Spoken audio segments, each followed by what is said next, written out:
బహిరంగ సభలో ప్రధాని మోదీ మాట్లాడుతున్న లైవ్లో చూద్దాం. ఈ ప్రజలు ఈ రోజు బ్రహ్మాండంగా తమరికి అశేషంగా అభినందన తెలియడానికి వచ్చారు సార్. ఇక్కడ కాంగ్రెస్ పార్టీ వాళ్ళు నిలిచి గెలవక కొన్ని ప్రత్యేకంగా కావాలని బీజేపీ పైన బురద చల్లుతున్నారు. రిజర్వేషన్లు రద్దని, రాజ్యాంగం రద్దని ప్రజల్ని రెచ్చగొట్టే ప్రసంగాలు చేస్తున్నారు.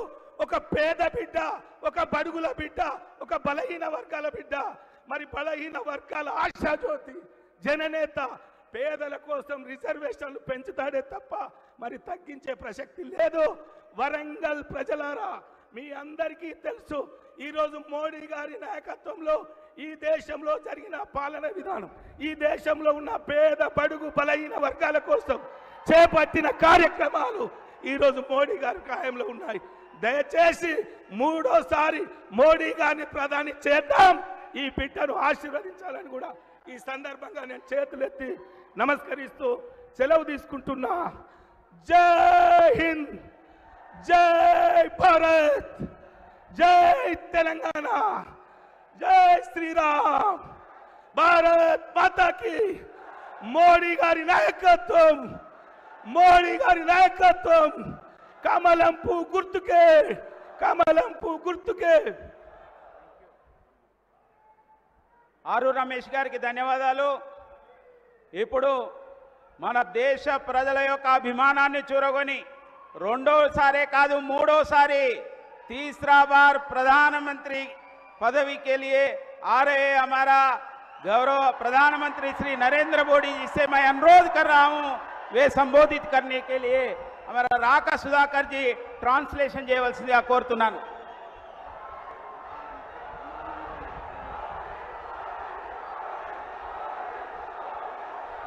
भारत माता की, भारत माता की, भारत माता की। ये इतनी प्यारी गुड़िया है, वाह।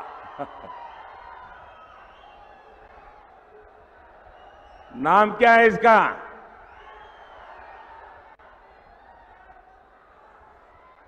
बड़ा पगड़ी वगड़ी पहन के आई है।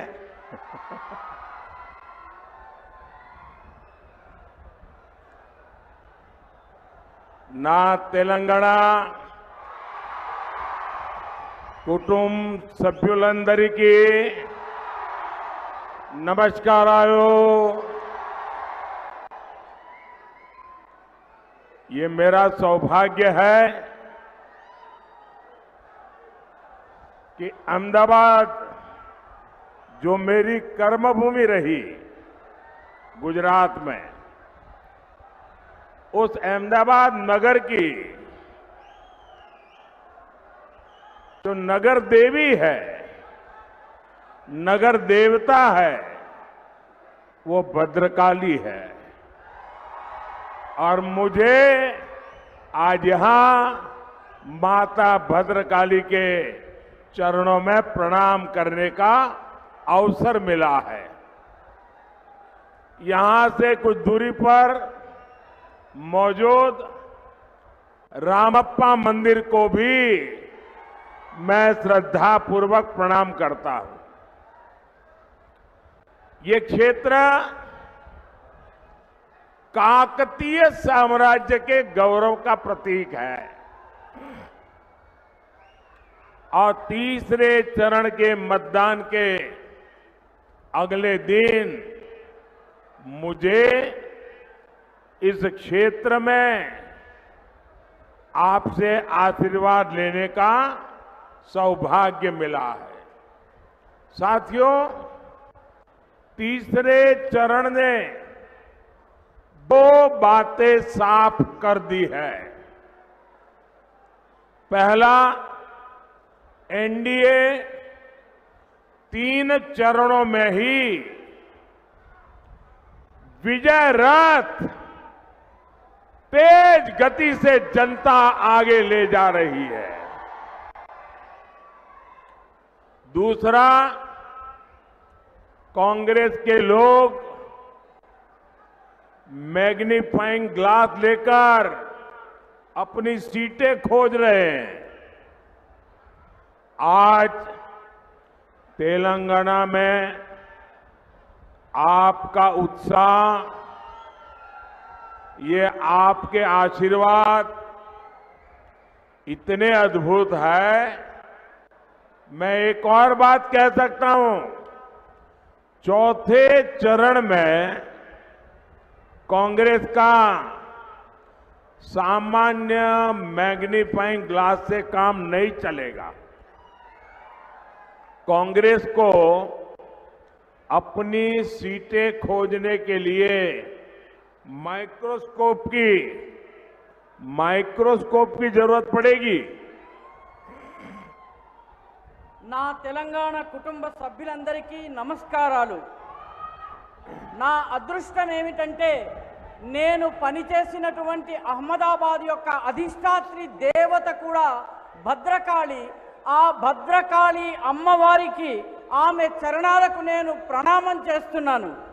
ఇక్కడి నుంచి కొంచెం దూరంలో ఉన్నటువంటి రామప్ప మందిరానికి కూడా నేను నమస్కారాలు చెబుతున్నాను। ఈ ప్రాంతము కాకతీయుల విజయ గౌరవ పతాకకు ప్రతీక। అదేవిధంగా 3వ దశ పోలింగును పూర్తి చేసుకుని నేను ఇక్కడికి వచ్చి మీ ఆశీర్వాదాన్ని తీసుకునేటటువంటి అదృష్టాన్ని పొందాను। మిత్రులారా, 3వ దశ పోలింగ్ 2 విషయాలను స్పష్టం చేసింది। మొట్టమొదటి విషయం, ఎన్డీఏ మొదటి 3 చరణాలలోనే, మొదటి 3 దశల్లోనే విజయ రథము అత్యంత వేగవంతంగా ప్రయాణం చేస్తున్నది।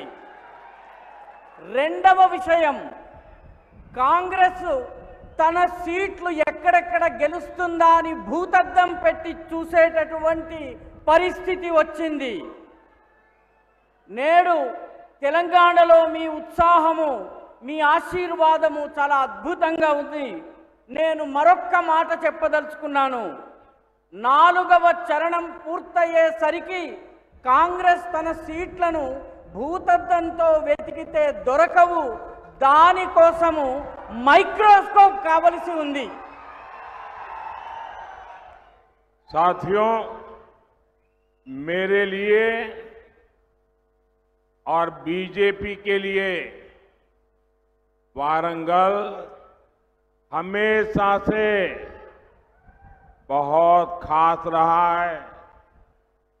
40 साल पहले जब बीजेपी के 2 एमपी थे, उनमें से एक सांसद, एक एमपी हनुमकोंडा से ही थे। बीजेपी आपका ये आशीर्वाद इसने कभी नहीं भूल सकती। जब भी कोई मुश्किल आई है, वारंगल के लोगों ने हमेशा बीजेपी का साथ दिया है और इसलिए बीजेपी वारंगल को बीआरएस और कांग्रेस के शिकंजे से बाहर निकालने में कोई कसर बाकी नहीं छोड़ेगी। మిత్రులారా, నా దృష్టిలో వరంగల్ చాలా ముఖ్యమైనటువంటి ప్రధానమైనటువంటి చోటు। ఎందుకంటే 40 సంవత్సరాల క్రితము బీజేపీకి ఇద్దరే ఎంపీలు ఉన్నప్పుడు అందులో ఒకరు మన హనుమకొండ నుంచి మన కీర్తిశేషులు జంగారెడ్డి గారు। బీజేపీ మీ యొక్క ఈ అభిమానాన్ని, ఆశీర్వాదాన్ని, స్నేహాన్ని ఎప్పటికీ మరిచిపోలేదు। మాకు ఎప్పుడు కష్టం వచ్చినా వరంగల్ ప్రజానీకం మా వెన్నంటి నిలిచారు। అందుకే బీజేపీ వరంగల్లో బీఆర్ఎస్ కాంగ్రెస్ యొక్క ఇనప గుప్పటి నుంచి వరంగల్ని బయటకు తీసేందుకు సర్వ ప్రయత్నాలను చేయబోతోంది। साथियों, आज आप सबके सामने विकसित भारत, विकसित तेलंगाना का सपना है। आप चाहते हैं ना कि भारत विकसित बने? आप चाहते हैं ना भारत विकसित बने? आप चाहते हैं ना भारत विकसित बने? आप चाहते हैं ना भारत की साख पूरी दुनिया में आगे बढ़े? आप चाहते हैं ना? आप चाहते हैं ना कि आपके बच्चों का भविष्य उज्जवल हो? आप चाहते हैं आपके बच्चों का भविष्य उज्जवल हो? आजकल आप देख रहे हैं विश्व किस हालात से गुजर रहा है। दुनिया में हर और अस्थिरता है, अशांति है, संकट है। ऐसे में क्या देश की कमान गलत हाथों में दी जा सकती है? इसलिए ही देश कह रहा है, फिर एक बार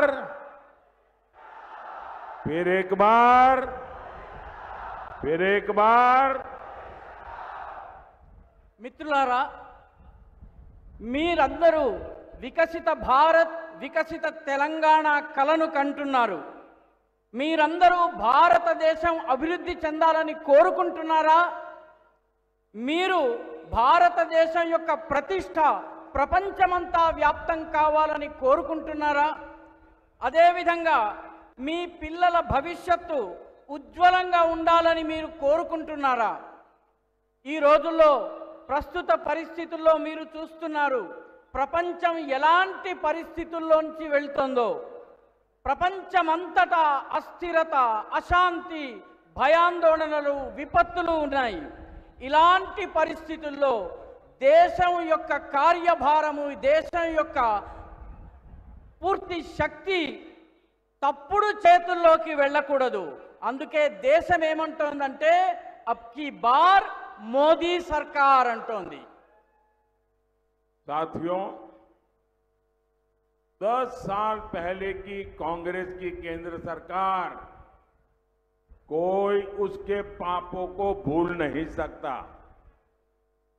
हर कुछ दिन में हजारों करोड़ रुपए का नया घोटाला सामने आ जाता था।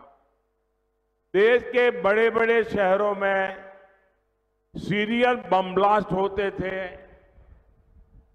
जहां कांग्रेस आई वहां प्रॉब्लम लाई। देश यही देख रहा था। इस बार तो इंडी अलायंस 5 साल 5 पीएम का फॉर्मूला लेकर आई है। आप कल्पना करिए, इन्हें सत्ता मिली तो ये देश का क्या हाल करेंगे। हर वर्ष एक नया पीएम, दूसरे साल दूसरा पीएम, तीसरे साल तीसरा पीएम, ये देश का भला कर सकते हैं क्या? మిత్రులారా, 10 సంవత్సరాల క్రితం వరకు కాంగ్రెస్ ప్రభుత్వము ఏ రకమైన పాపాలు చేసిందో మీరెవరూ మర్చిపోలేరు. గత ప్రతి 4 రోజులకి వేల కోట్ల రూపాయల కుంభకోణాలు, అవినీతి స్కాములు బయటపడుతూ ఉండేవి. దేశంలోని పెద్ద పెద్ద పట్టణాల్లో వరుస బాంబు పేలుళ్లు సంభవించేవి. కాంగ్రెస్ వచ్చిందంటే సమస్యలు వచ్చేవి. దేశము దీన్నే చూస్తూ వచ్చింది. ఈసారి ఇండి అలయన్స్ 5 సంవత్సరాలలో 5గురు ప్రధానమంత్రుల్ని తీసుకొస్తామని చెబుతోంది. మీరొక్కసారి ఊహించండి, రోజుకొక ప్రధానమంత్రి, మొదటి సంవత్సరం ఒక ప్రధానమంత్రి, రెండవ సంవత్సరం ఒక ప్రధానమంత్రి, మూడవ సంవత్సరం ఒక ప్రధానమంత్రి. ఇలాంటి ప్రభుత్వం మనకి కావాలా? ఈ దేశాన్ని అటువంటి వాళ్ళ చేతుల్లోకి మనం అప్పగిద్దామా? अच्छा, मैं एक अलग तरीके से समझाता हूं। मान लो कि हमारे वारंगल में 10 किसान इकट्ठे हो गए और 10 किसान इकट्ठे होकर के उन्होंने किसी को बुलाया जो जमीन में पानी कहां है उसकी खोज करने वाले को, और 10 किसानों ने पूछा कि भाई हम 10 खेतों के लिए पानी के लिए जमीन से पानी निकालना चाहते हैं। अब जरा हमें खोज के बताओ कि कहां पानी निकलेगा और कितना ऊंडा निकलेगा, कितना गहरा निकलेगा। तो वो जो जानकार व्यक्ति था उसने 10 के खेत देखे और कहा, देखो भाई ये नीचे पानी तो है, लेकिन आपको 100 मीटर नीचे जाना पड़ेगा, पाइप लगानी पड़ेगी, तब जाकर के पानी निकलेगा। तो ये फिर 10 किसान मिले, उन्होंने कहा, देखो भाई उसने कहा है कि 100 मीटर नीचे जाएंगे तो पानी निकलेगा। तो फिर उन सब ने तय किया कि ऐसा करो, हम 10 किसान हैं तो मेरे खेत में 10 मीटर का पाइप डालो, दूसरे ने कहा मेरे खेत में 10 मीटर का पाइप डालो। तो 10 ने कहा कि हमारे 10 खेत में 10-10 मीटर के पाइप डालेंगे तो 100 मीटर हो जाएगा। बताओ इससे पानी निकलेगा क्या? దీన్నే మీకు ఇంకొక పద్ధతిలో అర్థం చేయించే ప్రయత్నం చేస్తాను. వరంగల్లో ఒక 10 మంది రైతులు ఉన్నారనుకోండి. ఈ 10 మంది రైతులు కలిసి తమ పొలాల్లో బోరు పైపు వేయించుకోవాలనుకున్నారు. వీళ్ళు ఒక నిపుణుడిని పిలుచుకొచ్చారు. ఆ నిపుణుడు మొత్తము పరిశీలించిన తరువాత ఇక్కడ 100 మీటర్లు లోపల తవ్వినట్లయితే మీకు నీరు పడుతుంది అని చెప్పాడు. అప్పుడు ఈ 15 మంది రైతులు ఒక్కొక్కరు నా పొలంలో 10 మీటర్లు, పక్కవాడి పొలంలో 10 మీటర్లు, ఆ పక్కవాడి పొలంలో 10 మీటర్లు, ఇలా 10 మంది పొలాల్లో 10 మీటర్లు గనక బోరు తవ్వినట్టయితే 100 మీటర్లు అయిపోతుంది అని అన్నారు. ఇలా చేస్తే నీళ్ళు వస్తాయా? కాబట్టి ఈ రకమైనటువంటి ప్రభుత్వం మనకు వద్దు అని చెప్తున్నారు. अब बताइए, ये कहते हैं कि हर पार्टी का एक-एक प्रधानमंत्री, हर वर्ष एक-एक प्रधानमंत्री, जैसे उस किसान का बेचारे का पानी नहीं निकला, ये देश का भी कुछ भला नहीं कर सकते। కాబట్టి ప్రతి పార్టీకి ఒక్కొక్క ప్రధానమంత్రి ఉన్నట్లయితే ఈ దేశం యొక్క భవిష్యత్ ఏమవుతుంది? ఏ రకంగానైతే ప్రతి పొలంలోనూ 10 మీటర్లు బోరు పంపు వేస్తే నీళ్లు రావో, అదే రకంగా ఒక్కొక్క పార్టీకి ఒక్కొక్క ప్రధానమంత్రి, ఒక్కొక్క ఏడాదికి ఒక్కొక్క ప్రధానమంత్రి ఉంటే ఈ దేశం బాగుపడుతుందా? साथियों, कांग्रेस झूठ की कितनी बड़ी मास्टर है, तेलंगाना से बेहतर कौन जानेगा। मैं आपसे पूछता हूं, कांग्रेस ने अपनी सबसे बड़ी नेता के जन्मदिन से पहले किसानों का कर्ज माफ करने का वादा किया था। इन्होंने झूठ बोला कि नहीं बोला? अब ये लोग 15 अगस्त तक अपने वादे टाल रहे हैं, क्या कि लोकसभा का चुनाव खत्म हो जाए फिर वो हाथ ऊपर कर दे। क्या ये आपसे धोखा नहीं है? आपकी भावनाओं का अपमान नहीं है? ये लोग वेमुलावाड़ा के भगवान राजन्ना की सौगंध खा रहे थे, और ये तो सनातन को गाली देने वाले लोग हैं। सनातन को गाली देने वालों की सौगंध, इसका कोई भरोसा कर सकता है क्या? మిత్రులారా, కాంగ్రెస్ ఎంత అబద్ధాల కోరు అన్నటువంటి విషయము తెలంగాణ ప్రజలకు తెలిసినట్టుగా మరెవ్వరికీ తెలియదు. నేను మిమ్మల్ని అడుగుతున్నాను, కాంగ్రెస్ యొక్క అతిపెద్ద నాయకుడి పుట్టినరోజు నాడు రైతుల యొక్క రుణమాఫీ చేస్తానని చెప్పి వాగ్దానం చేసింది. అబద్ధం చెప్పిందా లేదా? ఇప్పుడు 15 ఆగస్టు వరకు ఈ వాగ్దానాన్ని వెనక్కి తోశారు. లోకసభ ఎన్నికలు అయ్యేదాకా ఆగి ఆ తరువాత చేతులెత్తేయబోతున్నారు. ఇది మిమ్మల్ని మోసం చేయడం కాదా? మీ మనోభావాల్ని దెబ్బతీయడం కాదా? వీళ్ళు వేములవాడ రాజన్న మీద ప్రతిజ్ఞ చేస్తున్నారు, ఒట్టు పెట్టుకుంటున్నారు. కానీ మరొక వైపు సనాతనాన్ని తిడుతున్నారు. సనాతన ధర్మాన్ని తిట్టేటటువంటి వాళ్ళు పెట్టేటటువంటి ఒట్టుని ఎవరైనా నమ్మగలరా? साथियों, कांग्रेस ने तेलंगाना आंदोलन में बलिदान देने वालों के परिवार को पेंशन देने का वादा किया था। कभी भी वो वादा पूरा किया क्या? कांग्रेस ने 250 स्क्वायर यार्ड जमीन देने के लिए कहा था। आप बताइए, जमीन मिली क्या? कांग्रेस ने महिलाओं को हर महीने 2500 रुपीज देने का वादा किया था।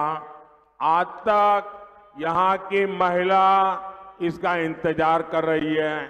यहाँ तेलंगाना में पावर कट इतने ज्यादा बढ़ गए हैं कि लोगों का जीना मुश्किल हो गया है। ऐसी विश्वासघाती कांग्रेस क्या आपका भला कर सकती है? మిత్రులారా, కాంగ్రెస్ పార్టీ తెలంగాణ కోసం బలిదానం చేసిన వాళ్ళ కుటుంబ సభ్యులకి పెన్షన్ ఇస్తానని వాగ్దానం చేసింది. ఆ వాగ్దానం పూర్తయిందా? అదేవిధంగా కాంగ్రెస్ 250 గజాల భూమిని ఇస్తానని చెప్పి కూడా, స్థలాన్ని ఇస్తానని చెప్పి కూడా వాగ్దానం చేసింది. ఆ భూమి లభించిందా? కాంగ్రెస్ మహిళలకు నెలకు 2500 రూపాయలు ఇస్తానని వాగ్దానం చేసింది. ఇప్పటికీ మహిళలు ఆ 2500 రూపాయల కోసం ఎదురు చూస్తున్నారు.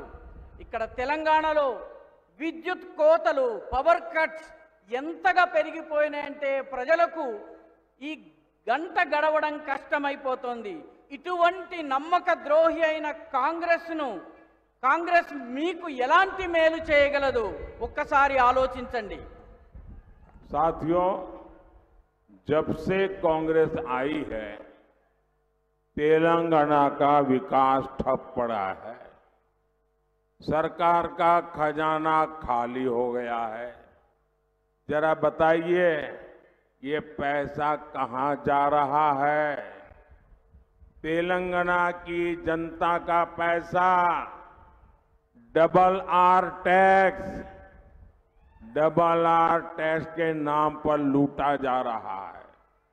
और यहां चर्चा है कि डबल आर टैक्स में एक हिस्सा पहले आर के लिए हैदराबाद जाता है, दूसरा हिस्सा दूसरे आर के लिए दिल्ली भेजा जाता है। మిత్రులారా, కాంగ్రెస్ ప్రభుత్వం అధికారంలోకి వచ్చినప్పటి నుంచి అభివృద్ధి పూర్తిగా ఆగిపోయింది. ప్రభుత్వం యొక్క ఖజానా పూర్తిగా ఖాళీ అయిపోయింది. మీరు చెప్పండి, ఈ డబ్బులన్నీ ఏమవుతున్నాయి? ఇక్కడ తెలంగాణలో చర్చ ఏమిటంటే డబల్ ఆర్ ట్యాక్స్ అనే పేరిట ప్రజలని దోపిడీ చేయడం జరుగుతోంది. ఈ